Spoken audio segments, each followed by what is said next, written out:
നമുക്ക് വീട്ടിലിങ്ങനെ ഒരു അടുപ്പുണ്ടാക്കാം, സാധാരണ അടുപ്പുണ്ടാക്കാൻ നോക്കട്ടോ. അതിന് വേണ്ടിയിട്ട് ഞാൻ നമ്മളെ അടുത്തുള്ളൊരു കാക്കാനെ പോയി കണ്ട് പിന്നെ അതിന് ആരുന്നൊരു കാക്കനെ അടുപ്പുണ്ടാക്കണം. അയാൾ കൊടുന്നുകൊണ്ട് കുറച്ച് കല്ലൊക്കെ വെച്ച് കണ്ട് ആ സൈഡിൽ അങ്ങനെ ഒരു കട്ടൊക്കെ വെച്ച് അതിൻ്റെ ഇടയിൽ കൂടെയൊക്കെ കുറച്ച് മണ്ണൊക്കെ ഇട്ട് അതൊക്കെ ഫില്ലാക്കി അതിന് തൂർത്തതിന് ശേഷമാണ് പിന്നെ അടുപ്പം കല്ല് വെക്കണം കേട്ടോ. കല്ല് വെച്ച് കണ്ട് പിന്നെ കുറച്ചൊക്കെ അവിടെ ഇങ്ങനെ ഒരു ഇത് കിട്ടണം, അതിൻ്റെ ഒരു പാട് കിട്ടണം. അതിന് വേണ്ടിയിട്ട് ഞാൻ സ്റ്റേക്കൊക്കെ അപ്പുറത്തുനിന്ന് എടുത്ത് കൊടുന്ന് മൂപ്പരങ്ങനെ സഹായിക്കണമുണ്ട്.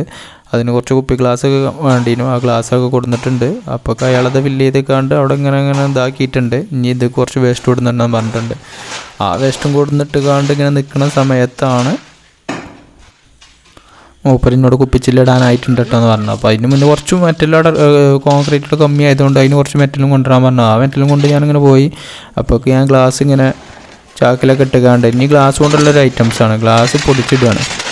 അത് ചവിട്ടി കൂട്ടിക്കണ്ട് ഏതാനും കിട്ടിയ ഗ്യാപ്പിൽ ഗ്ലാസ് കടിച്ച് പരത്തി നല്ല ഗ്ലാസ്സുകൾ ഉണ്ടായിരുന്നു. അതൊക്കെ അത് സിമ്പിളാക്കി പൊട്ടിച്ച് തന്നെ ഇവിടെ ചവിട്ടി കൂട്ടി അടിച്ച് പൊട്ടിച്ച് അടുപ്പ് കൊണ്ടുപോയി ഇട്ടു.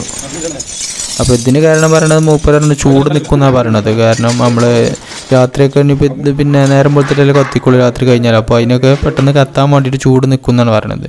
ഇതൊരു സാധാ അടുപ്പാണ്. ചാനൽ പറ്റിയെങ്കിൽ ഒന്ന് സബ്സ്ക്രൈബ് ചെയ്തോളി കേട്ടോ.